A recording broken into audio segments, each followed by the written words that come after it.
तो स्टार्ट करें यहां पर। अब नेक्स्ट एग्जाम्पल लिखने वाले हैं हम। हेडिंग डालिए। इसके पहले जो हमने एग्जाम्पल किया उस पर भी एक हेडिंग आप डाल सकते हैं। इंटर डिपार्टमेंटल ट्रांसफर एट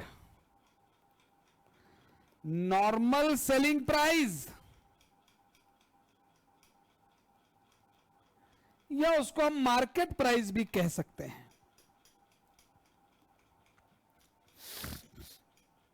हां जी। अब नेक्स्ट एग्जाम्पल ले रहे हैं। पहले बेसिक कॉन्सेप्ट क्लियर करने के लिए एग्जाम्पल्स करना जरूरी है, उसके बाद हम स्टडी मटेरियल के क्वेश्चंस पर आएंगे। एग्जाम्पल लिखिए यहां पर, हेडिंग लिखिए based on inter departmental transfers of goods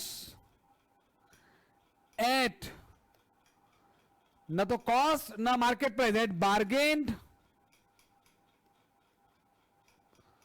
और इसको बोलते हैं निगोशिएटेड प्राइस।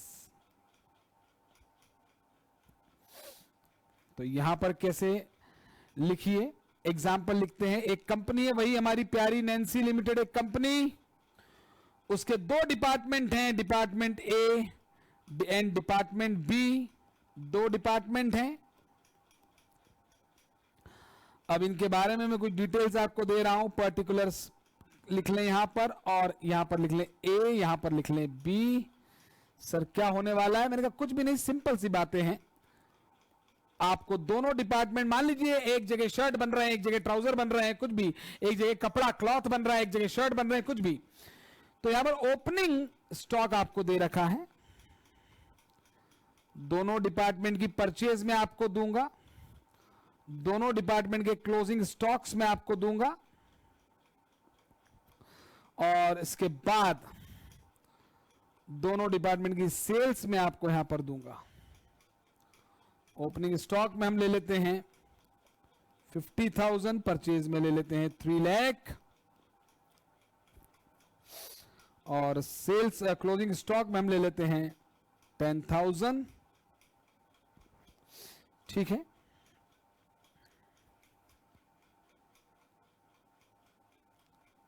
ये लिख लिया आपने, 50,000, 3 लाख एंड 10,000। चलिए अब यहां पर हम बात करते हैं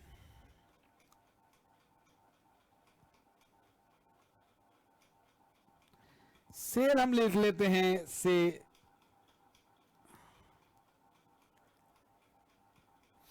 7 लाख रुपीस की,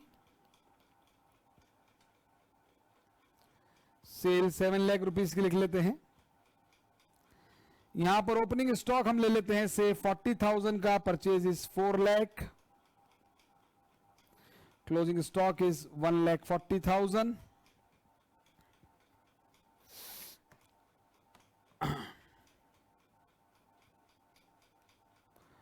लिखिए इसको फटाफट से।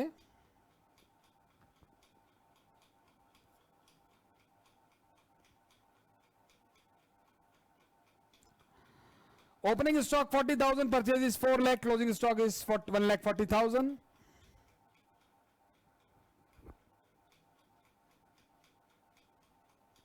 लिख लीजिए।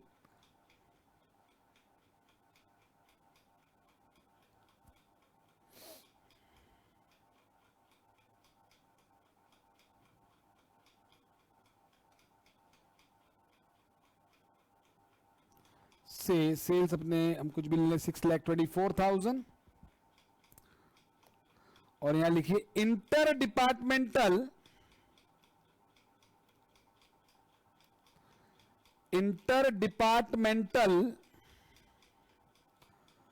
ट्रांसफर ऑफ गुड्स,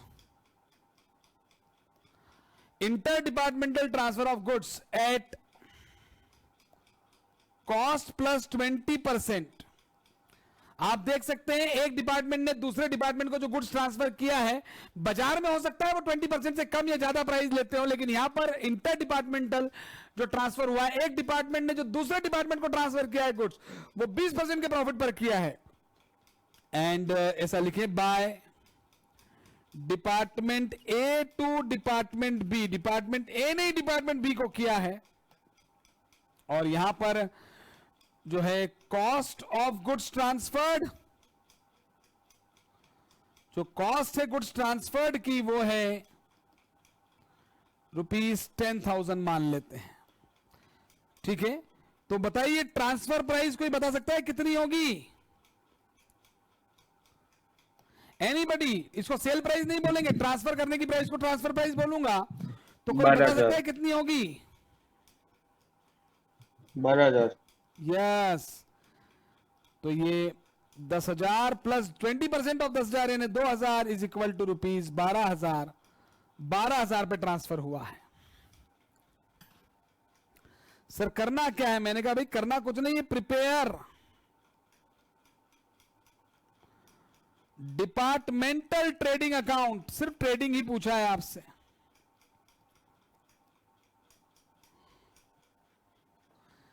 तो सर कैसे बनाएंगे? मैंने कहा भाई बनाने का तरीका बिल्कुल आसान है, सिंपल है। एक कॉलम पर्टिकुलर्स के लिए बना लें, एक डिपार्टमेंट ए के लिए, एक डिपार्टमेंट बी के लिए, एक टोटल के लिए। हालांकि टोटल वाला हम अलग भी बना सकते हैं। ठीक है सर, इस टॉपिक में नया क्या है? अभी तक तो इस टॉपिक में सिर्फ एक ही चीज नहीं है, वो क्या? वो सिर्फ इतना कि आज तक आप जितनी भी अकाउंटिंग पढ़े उसमें टोटल ऑफ बिजनेस, बिजनेस का जो टोटल बिजनेस होता था, पूरा बिजनेस, होल बिजनेस, उसका ट्रेडिंग पीएनएल बनाते थे। लेकिन इस टॉपिक में आपको टोटल के साथ साथ डिपार्टमेंट वाइज भी ट्रेडिंग पीएनएल बनाना है। तो department A, department B, total, एक कॉलम पर्टिकुलर्स का, एक कॉलम डिपार्टमेंट ए का, एक कॉलम डिपार्टमेंट बी का, एक कॉलम टोटल का।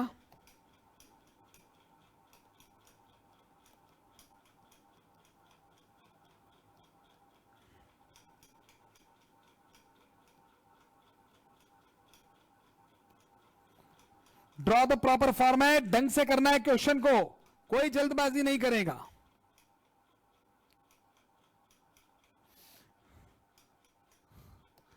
सबसे पहले टू ओपनिंग स्टॉक,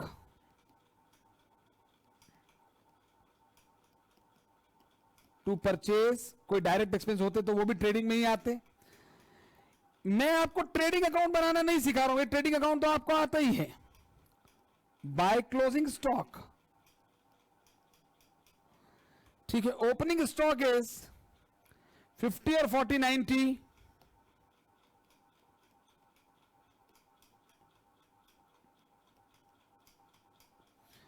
उसके बाद purchase is 3 lakh and 4 lakh,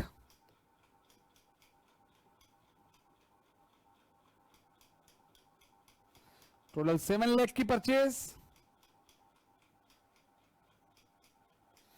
उसके बाद जो सेल्स है, क्लोजिंग स्टॉक 10,000 और 1,40,000,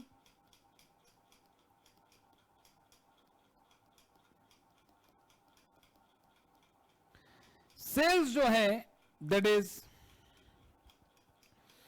7 लाख और 624,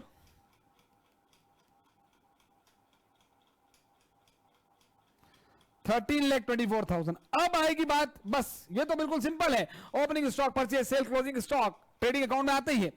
ट्रेडिंग अकाउंट मैंने आपको शुरू से बताया कि ये क्या था।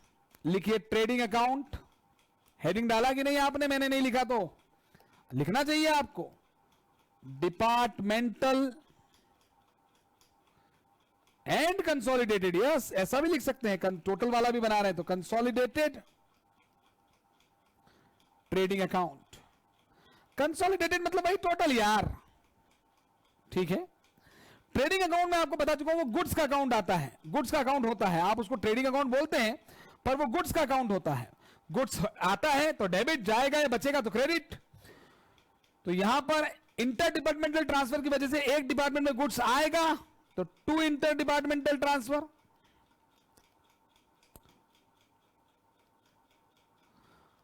जिसके पास आएगा डेबिट और जिसके पास से जाएगा वहां क्रेडिट, तो बाय इंटर डिपार्टमेंटल ट्रांसफर।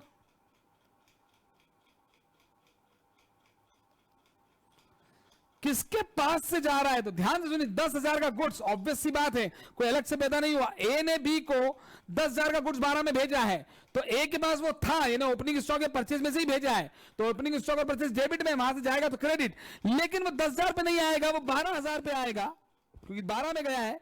और मैं अगर आपको गुड 10 का 12 में भेजता हूं, तो मेरे लिए कॉस्ट 10, मेरे लिए सेल प्राइस 12, मेरे लिए सेल प्राइस 12, तो मैं आपको बेच रहा हूं 12 में, तो आपके लिए 12 रुपए कॉस्ट आएगी। तो वैसे ही डिपार्टमेंट बी के लिए 12,000 कॉस्ट आएगी। तो इसमें टोटल कॉलम में दोनों तरफ 12,000 आएगा, ये मैं लिखता हूं, और मैंने आपको बताया था कि इसको फिर आप ऐसे क्रॉस कर सकते हैं लिखने के बाद, ताकि आपको ध्यान रहे कि लिखना भी गलत नहीं है, नहीं लिखना भी गलत नहीं, क्योंकि ओवरऑल इफेक्ट 0 है।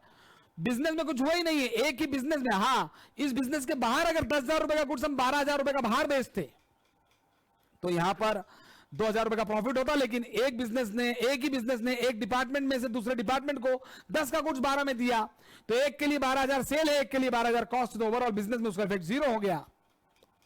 ये बात हम कर चुके हैं पहले भी, पिछले क्वेश्चंस में भी, ठीक है। जिन लोगों ने पिछले क्लासेस अटेंड नहीं किए, उनको रिकॉर्डेड वीडियो जरूर देखना चाहिए इसके, तो यहां पर वो बैकअप अवेलेबल है सभी के लिए, कोई दिक्कत नहीं है उसमें।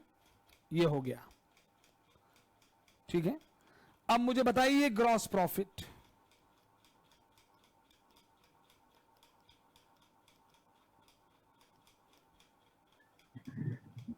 सर 3,72,000 एक का। तो जी यहां जो टोटल आएगा, पहले तो आप मुझे वो बताएंगे। 7,22,000। 7,22,000 का ये है, और यहाँ पे जीपी कितना आ रहा है जी? जीपी आ रहा है 3,72,000। 3,72,000 का जीपी आ गया जी, ठीक है। 7,64,000 टोटल। 624, 724, 764 का टोटल आ गया। यहाँ जीपी कितना आता है सर? 3,12,000। 3,12,000। 12,000, और यहाँ पर सर 14,74,000 टोटल। नहीं, 14,74,000 थोड़ी आएगा। हाँ हाँ सही है, 1474 आएगा, क्योंकि दोनों तरफ से आपने उसे हटा दिया है, राइट। अब टोटल बोलिए।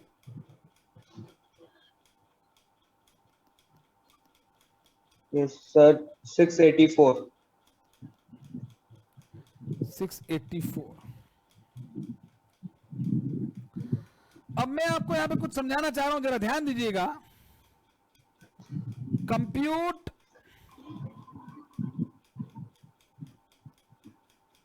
ग्रॉस प्रॉफिट रेट, तो जीपी रेट यहां पर डिपार्टमेंट ए का भी निकालेंगे, डिपार्टमेंट बी का भी निकालेंगे।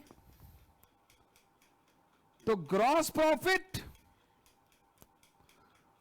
अपॉन सेल नहीं, सेल प्लस ट्रांसफर इंटू 100।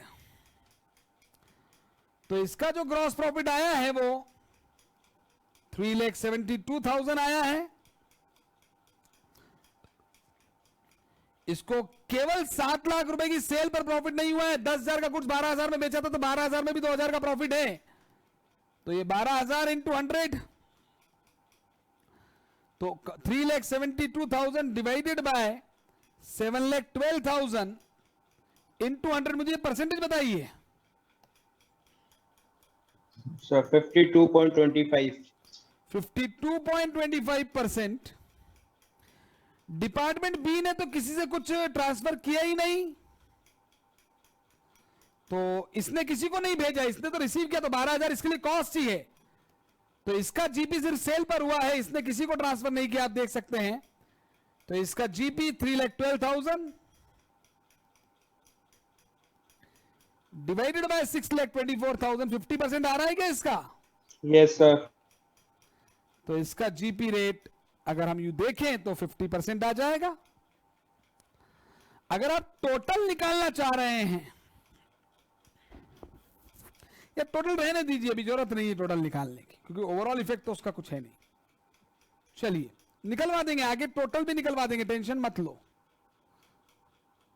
अब मैं आपको कुछ एक चीज इसमें एक्स्ट्रा बताना चाहता हूं, जरा ध्यान दीजिए।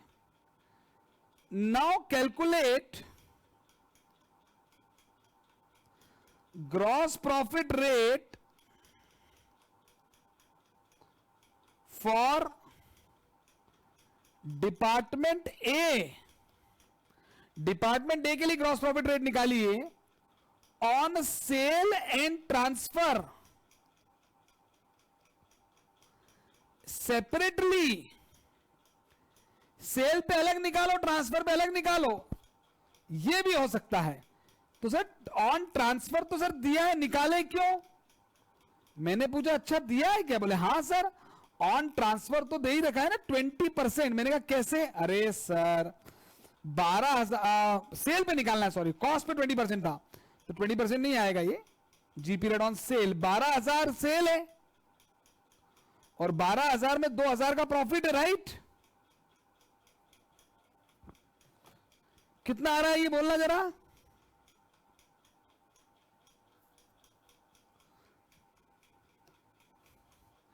%20 16.67% आ रहा है क्या? सर। हाँ जी yes sir. Sir on sale. अरे ये तो देखो इसको ऐसे समझ लीजिए, 20% तो कॉस्ट पे था, 20% ऑन कॉस्ट। 10 का कुछ 12 बेचा था, इसको ऐसे समझिए आप। बड़ा सिंपल सा मैथ्स है, कॉस्ट प्रॉफिट और सेल प्राइस, ये ट्रांसफर प्राइस बोल रहे टीपी।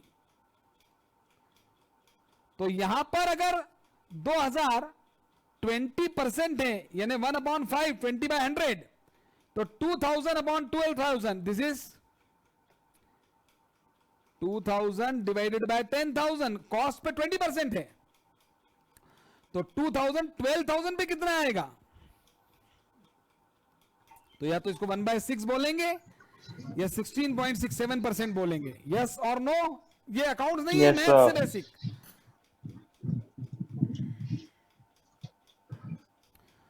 ऑन सेल कैसे निकालोगे, कोई बता सकता है क्या मुझे? Yes sir. Gross profit on minus cell transfer. Divided by सिर्फ सेल ही आएगा, राइट? Yes sir. तो टोटल ग्रॉस प्रॉफिट 372 था, तो 372 माइनस का टोटल 12,000। प्रॉफिट था, उसमें से 2,000 तो माइनस हो जाएगा, राइट? Yes sir. और नीचे डिवाइडेड बाय सिर्फ सेल आएगी कितनी?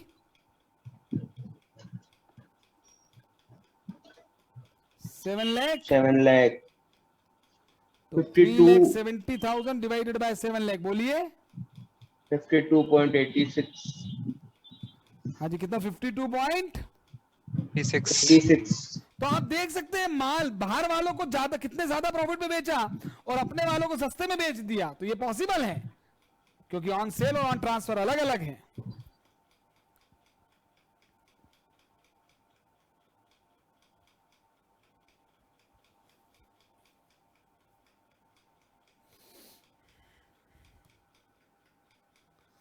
Is this clear?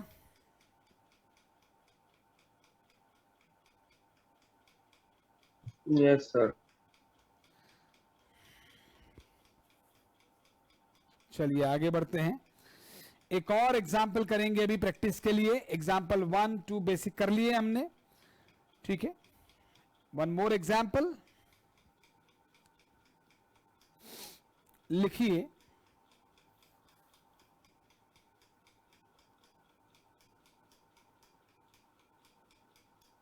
एक नोट लिखिए। In all previous examples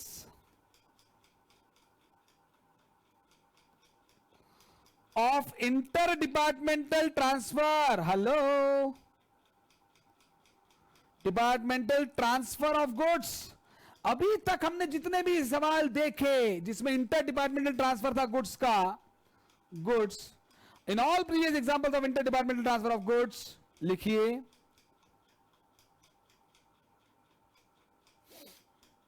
there is inter departmental transfer on non reciprocal basis.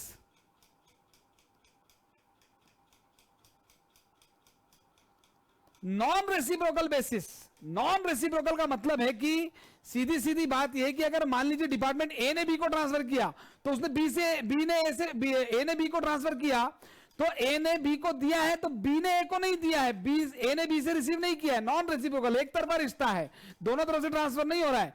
भाई ऐसा भी तो हो सकता है एक जगह कॉटन के शर्ट बन रहे हैं, एक जगह सिल्क के शर्ट बन रहे हैं, मे बी पॉसिबल। तो इट इज पॉसिबल कि जहां कॉटन के शर्ट बन रहे हैं वहां कोई धागा खत्म हो गया है तो डिपार्टमेंट बी ने उसको ए को धागा दे दिया हो, थ्रेड दे दिया हो, और डिपार्टमेंट बी में बटन खत्म हो गए हो तो बटन दे दिया हो। अरे क्लॉथ अलग अलग है, कॉटन का कपड़े से कॉटन का शर्ट बनेगा, सिल्क के कपड़े से सिल्क का शर्ट बनेगा, लेकिन मे भी पॉसिबल धागा और बटन वही लग रहा हो। तो इट मे भी पॉसिबल कि ए ने बी को, ऐसा जरूरी नहीं ए बी को ट्रांसफर करेगा तो बी ए को नहीं कर सकेगा। It may be on, now remember that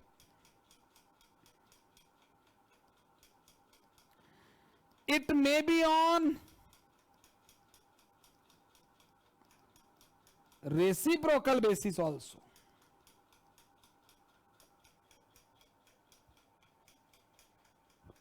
ठीक है, यस।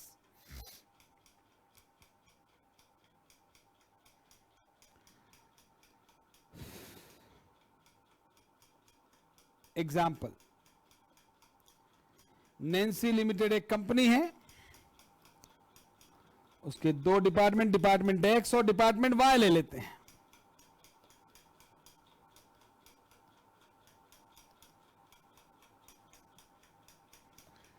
एक्स और वाई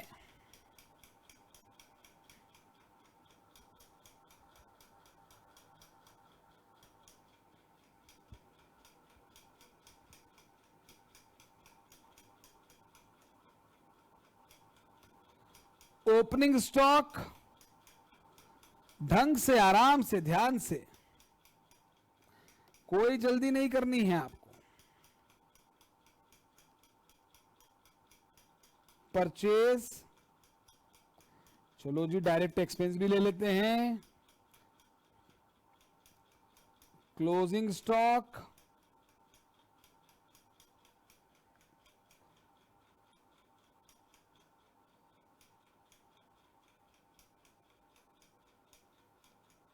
सेल्स, सेल्स रिटर्न्स, आराम से, जल्दबाजी नहीं। ओपनिंग स्टॉक 9,000, 51,000, 5,000, 15,000, ये 20,000, ये 70,000, ये 10,000,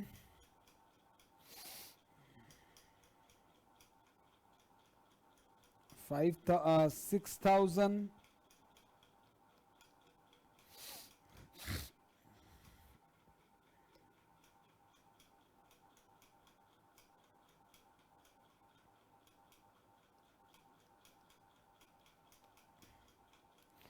$75,000, sales return 1,000,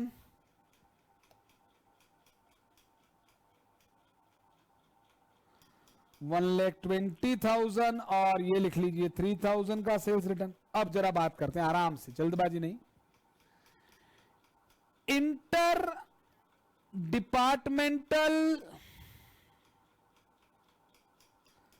transfer is eight normal selling price, जितने में बाहर वाले को बेचते हैं उतने में ही अपने वालों को भेजते हैं। नॉर्मल सेलिंग प्राइस, ठीक है ना। नॉर्मल सेलिंग प्राइस का मतलब भी लिख लो, means GP rate on sale and transfer is same. जितने प्रॉफिट पर बाहर वालों को माल बेचते हैं उतने ही प्रॉफिट पर अपने वालों को बेचते हैं। लफड़े खत्म, कोई भेदभाव नहीं किया जा रहा है यहां पर, ठीक है। अब मैं जरा कुछ डिटेल्स यहां दे रहा हूं, जरा देखिएगा। Inter departmental transfers by A to B by B to A, दोनों ने एक दूसरे की जरूरतें पूरी की हैं। ये मैं मार्केट प्राइस ही दे रहा हूं आपको, या इसको हम बोल लेंगे नॉर्मल सेलिंग प्राइस। सीधे वही प्राइस दे रहा हूं मैं आपको, कितने का था नहीं मालूम, कितने में दिया है। मान लो यहां दिया 7,000, ये दिया 2,500। और आज एक और चीज यहां पर दे रहा हूं मैं आपको, लिखिए इंटर डिपार्टमेंटल ट्रांसफर्स रिटर्न। जैसे सेल रिटर्न होता है, हमने आपको माल बेचा, आपने हमको वापस किया, आपका हमारे लिए सेल रिटर्न हो गया ये। तो वैसे ही अगर हमने ए डिपार्टमेंट ने बी डिपार्टमेंट को अगर कोई गुड्स दिया है तो वो ट्रांसफर है, तो वापस भी कर सकता है। तो यहां पर भी by A to B by B to A, A ने बी को वापस किया। याद रखना, ए ने बी को वो वापस किया होगा जो बी ने ए को बेचा होगा, रिटर्न में अपोजिट। और ए ने बी ने ए को वो वापस किया होगा जो ए से बी को आया होगा। वो थोड़ा दिमाग लॉजिकल है, कॉमन सेंस है, कोई रॉकेट साइंस नहीं है। यहां पे 800 और यहां पे 900। और ये कोई अलग प्राइस नहीं है, ऑब्वियसली सेल प्राइस पे होता है तो सेल रिटर्न भी सेल प्राइस पे ही होता है। तो ये मार्केट प्राइस ही होती है। भाई मैंने आपको 100 रुपए का गुड्स 110 पे बेचा, मान लीजिए ये भेजा, तो आप जब वापस करोगे तो वो 110 का ही वापस आएगा। जब भेजते वक्त 110 था तो रिटर्न करते वक्त भी वही रहेगा। मार्केट और नॉर्मल सेलिंग प्राइस वो वही रहेगा। फिर भी मैं लिखवा रहा हूं आपको, बार बार बोलने की जरूरत नहीं है, हर चीज लिखी हुई नहीं आती एग्जाम में। और हमने आपसे कह दिया भाई prepare departmental trading account.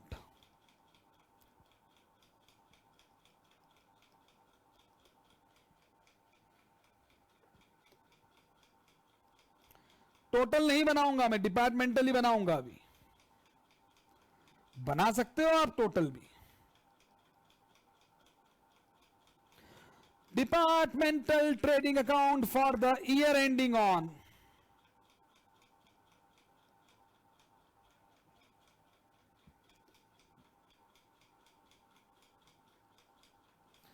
Proper format में बनाइए, बिल्कुल रफ वर्क नहीं करना है। ये कॉपी फेयर कॉपी की तरह बननी चाहिए, क्योंकि एग्जाम के एक दिन पहले रिवीजन के वक्त ये कॉपी बहुत काम आएगी, आपके बहुत ज्यादा काम आएगी। उस दिन आपको एग्जाम के एक दिन पहले इस कॉपी का महत्व पता चलेगा कि हाँ यार ये अच्छा रहा।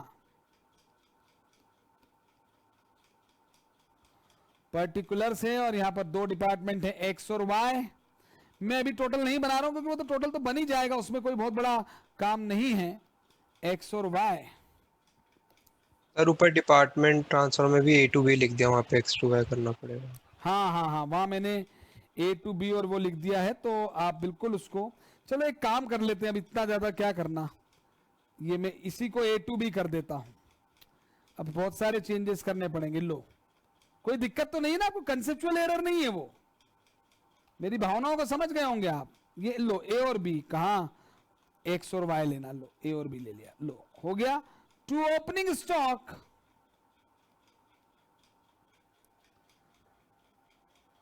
तो ओपनिंग स्टॉक 9,000 20,000,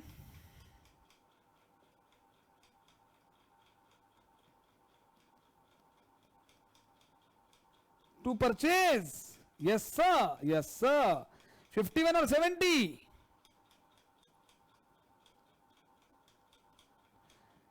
ठीक है। To direct expenses 5,000 10,000,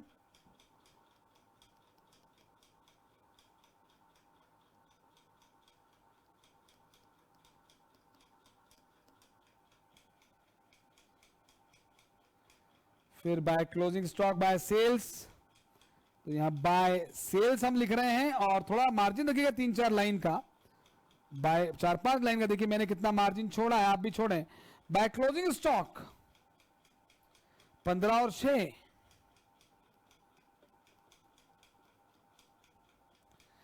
sir sales तो बताओ 75 और 120। सर सेल क्रेडिट में आई है, गुड्स गया, गुड्स सेल रिटर्न में वापस आएगा, डेबिट में लिख दे, हाँ लिख सकते हो डेबिट में भी, लेकिन मैं सेल्स रिटर्न को लेस भी कर सकता हूं, आप जानते हैं। तो सेल्स रिटर्न यहां पर 1000 और 3000 है, आप डेबिट साइड में लिखिए, मुझे कोई आपत्ति नहीं है, लेकिन ये 1000 और 3000 है। मैं यहां पर आपके लिए एक बार 74 की नेट सेल्स और 1,17,000 की नेट सेल्स लिख देता हूं ताकि आपको ध्यान रहे। सर अब क्या होगा? अब कुछ नहीं होगा। To inter departmental transfer, A to B और बी टू ए, अब 2 हो जाएंगे। फिर यहां पे बाय इंटर डिपार्टमेंटल ट्रांसफर,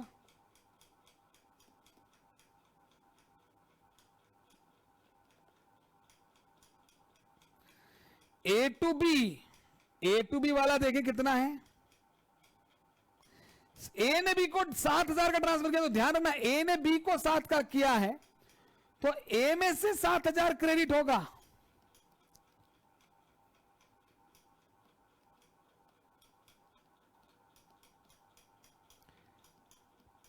ए में से 7,000 क्रेडिट होगा और बी में 7,000 डेबिट होगा। और बी ने ए को जो ट्रांसफर किया वो 2,500 किया है, तो बी में से 2.5 क्रेडिट होगा और ए में 2.5 डेबिट होगा। ध्यान रखिए, इन गुड्स जिस डिपार्टमेंट से, सेंडिंग डिपार्टमेंट के ट्रेडिंग, मैंने आपको बताया था इंटर डिपार्टमेंटल ट्रांसफर का क्या ट्रीटमेंट होगा अकाउंटिंग में। सेंडिंग डिपार्टमेंट के ट्रेडिंग अकाउंट से क्रेडिट होगा और रिसीविंग डिपार्टमेंट के ट्रेडिंग अकाउंट में डेबिट होगा। यही बताया था, यस और नो?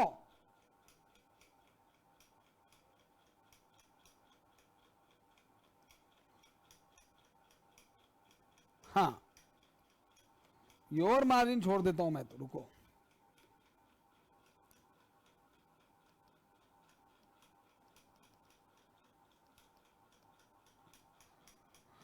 क्लोजिंग स्टॉक लिख देते हैं 15 और 6, 15 और 6। Yes sir, yes sir, yes sir. Hello. अब इंटर डिपार्टमेंटल ट्रांसफर, ठीक है ना, रिटर्न तो मैं लेस भी कर सकता हूं, नो डाउट, लेकिन मैं by inter departmental transfer, inter departmental transfer return A to B, मैं इसको अलग लिख रहा हूं। देखो एक बात समझना, परचेज में से परचेज रिटर्न लेस करूं या परचेज रिटर्न क्रेडिट में डाल दूं, सेल में से सेल रिटर्न लेस करूं या सेल रिटर्न डेबिट में लिख दूं, एक ही बात है। तो यहां पर to inter departmental transfer return A to B, B to A. क्या आप मुझे बता सकते हैं कि ए टू बी में कितना आएगा और कहां पे आएगा? ए ने बी को रिटर्न किया 800, तो जाहिर सी बात है जो बी ने ए को भेजा था 2,500 में से रिटर्न हुआ है ये। तो खैर आपको इतना नहीं सोचना, ए टू बी, ए ने बी को रिटर्न किया तो ये बी में डेबिट होगा, राइट? अरे रिटर्न ए टू बी, तो बी के पास पहुंचा तो बी में डेबिट, यस सर। और ए में credit. Any doubt in this?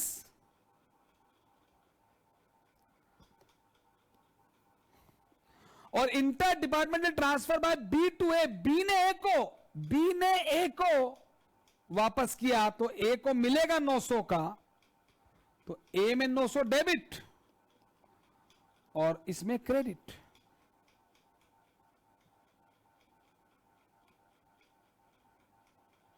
तो यहां पर इस बात को समझिए, एक तो नोट डालिए यहां पर, ट्रीटमेंट ऑफ, मैं पहले लिखवा चुका हूं लेकिन फिर लिखिए, treatment of inter departmental transfer of goods. तो सेंडिंग जो डिपार्टमेंट भेज रहा है, सेंडिंग डिपार्टमेंट के ट्रेडिंग अकाउंट से क्रेडिट, और जिसको मिल रहा है रिसीविंग डिपार्टमेंट के ट्रेडिंग अकाउंट में डेबिट। क्योंकि नई बात थोड़ी है, आज तक भी आपने यही किया है, ट्रेडिंग अकाउंट में जो गुड्स हमारे पास आया है वो डेबिट हुआ है और जो गया है, बच गया है, वो क्रेडिट हुआ है। ठीक है, ये हो गया। अब मुझे आप ग्रॉस प्रॉफिट निकाल के बताइए।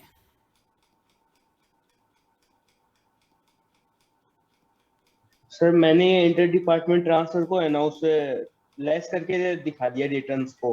वो आप ध्यान रखना, फिर लेस किसमें से करना है? आपने 800 को किसमें से लेस किया, मुझे ये बताइए फिर। सर इसमें सर जो डेबिट साइड में उसमें ए में से लेस किया और जो क्रेडिट साइड में है उसमें बी में से लेस किया। हाँ, क्योंकि जो 800 रुपए है वो इंटर डिपार्टमेंटल ट्रांसफर है ए टू बी, मतलब ए ने बी को रिटर्न किया, तो ए ने बी को कौन सा वाला रिटर्न किया होगा? जो बी के पास ए से आया होगा, तो बी Yes, के sir. पास जो ऐसे है वो 2500 है, राइट? Yes sir. तो बी का जो बी ने जो ए को 2500 का भेजा था उसमें से ए ने बी को 800 वापस किया है, मतलब ये ध्यान रखिए ये इसमें से है और ये इसमें से है, राइट और रॉन्ग? Yes sir. बस तो आप वो अपने हिसाब से कर लेना। पर कई बार क्या स्टूडेंट्स को कंफ्यूजन होता है, तो हमने सिंपल सी बात बोली कि भैया इंटर डिपार्टमेंटल ट्रांसफर हुआ तो जिसने ट्रांसफर किया उसमें क्रेडिट कर दो, और जिसको मिला उसे डेबिट कर दो, और रिटर्न में क्या होगा? रिटर्न में अपोजिट होगा। तो इंटर डिपार्टमेंटल ट्रांसफर में रिटर्न अगर हुआ है तो ए ने बी को रिटर्न किया, तो ए ने बी को रिटर्न किया भाई, तो बी में डेबिट होगा और ए में क्रेडिट होगा। इसका अपोजिट है, बी ने अगर ए को रिटर्न किया है तो ए रिसीव करेगा, तो ए में डेबिट कर लो और बी में क्रेडिट कर लो, मतलब ले दे के कॉमन सेंस है, हाँ या ना? अब मुझे जीपी Yes, sir. बता दें भाई, आप टोटल आप लगा लें, सेल रिटर्न 28,400 डेबिट में भी लिख सकते हैं पर लेस करके दिखाते हैं। हाँ 28,400 28,400 सही है क्या? ये चेक इट। Yes sir. 18,600 और 18,600 right? Yes sir. Yes sir. Now a very important note, मेरा आपसे प्रश्न है, इस क्वेश्चन में जीपी सेल पे है या ट्रांसफर पे है या दोनों पे है? सर सेल और ट्रांसफर दोनों पर है। In this question gross profit जो है it is on both sale and transfer. Sir GP 8,16,000 आ रहा है बी में। ओ माय गॉड, 8,16,000, मतलब ये सॉरी तो सर 81,600। हाँ जी 81 81,600। मेरे ख्याल से तो नहीं आना चाहिए क्योंकि मैंने इतनी कोई सेल्स ली नहीं है। आपने 75 और 74 दो बार तो नहीं जोड़ दिया कहीं? सर ये 75 माइनस 174 है, बस यही यहां से शुरू करना आप। मेरे ख्याल से इतना जीपी नहीं आएगा, हालांकि मैं कैलकुलेट नहीं कर रहा हूं अभी, आप मुझे बताएं।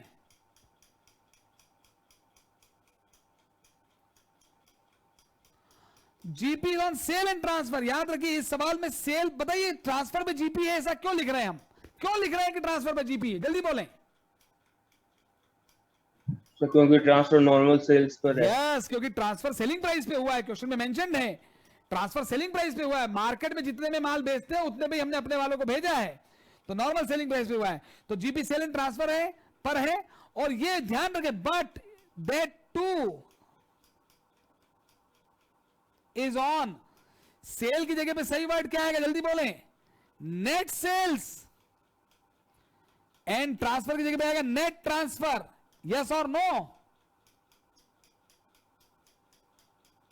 मीन्स आफ्टर रिटर्न यार, यस और no?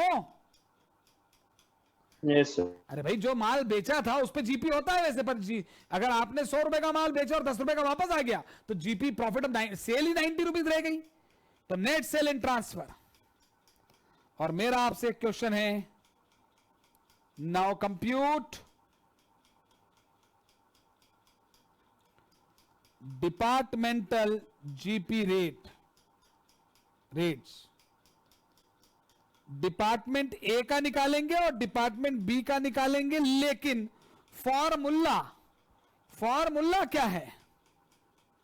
Gross profit upon cell करूं कि ग्रॉस प्रॉफिट अपॉन ट्रांसफर करूं कि gross profit upon sale plus transfer करूं? Net sale plus net transfer, याद रखना रिटर्न माइनस होगा भाई। इसमें भी अब तो दोनों ने एक दूसरे को भेज के प्रॉफिट कमाया है, तो इसका भी ग्रॉस प्रॉफिट जो आएगा वो net sale plus net transfer पर आएगा।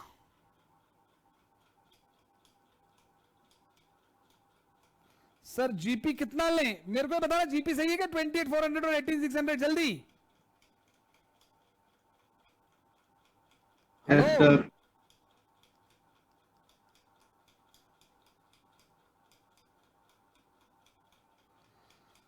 आपको समझाने के लिए मैं यहां पर वापस से 75 माइनस 1 74 की सेल ले रहा हूं और 120 माइनस 3 की सेल ले रहा हूं नेट। अब प्रियांशु मुझे बताइए ट्रांसफर कितना आएगा? सर इसमें ए में तो 7,000 माइनस 900 6,100 की। ए में 7,000 माइनस 900। 7,000 में से जो ए ने बी को भेजा था उसमें से वापस वो आया जो बी ने ए को किया है 900। ये मैंने आपने चेक कर लिया 7,000 माइनस 900। और यहां पर बोलिए सर 2,500 माइनस 800। पक्का? Yes sir. तो 2,500 माइनस 800। ए ने बी को जो 7,000 का गुड्स भेजा था उसमें से बी ने ए को 900 का वापस कर दिया है।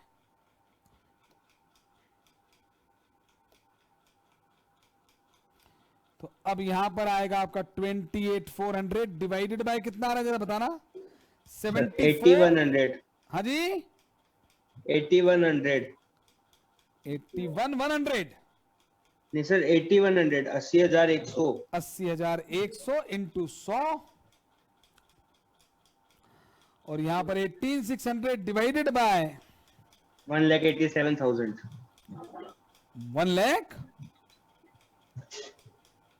87,000। गलत। 1,00,000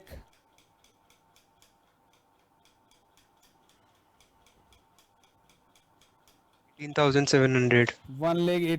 18,700 आएगा ना इंटू 100। राइट और रॉन्ग? Yes sir. तो अब मुझे जीपी रेट बताइए तो जरा। अब बताओ। Yes sir yes sir yes sir बोलो भाई। 35.45%। 40 35.46। ए ने बी को जो भेजा और बेचा 35.45% का प्रॉफिट रेट लिया सेल्स पर, कॉस्ट पर नहीं। और यहां पर 15.67। Sales and transfer.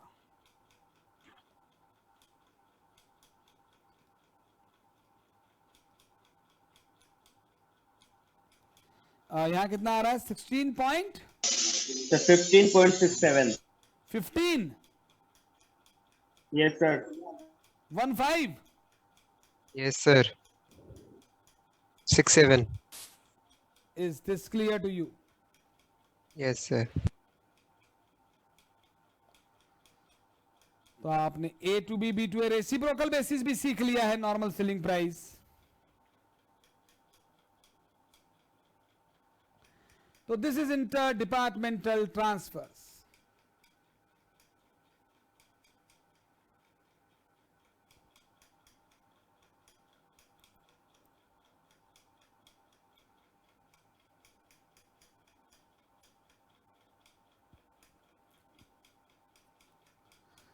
चलिए अब हम स्टडी मटेरियल के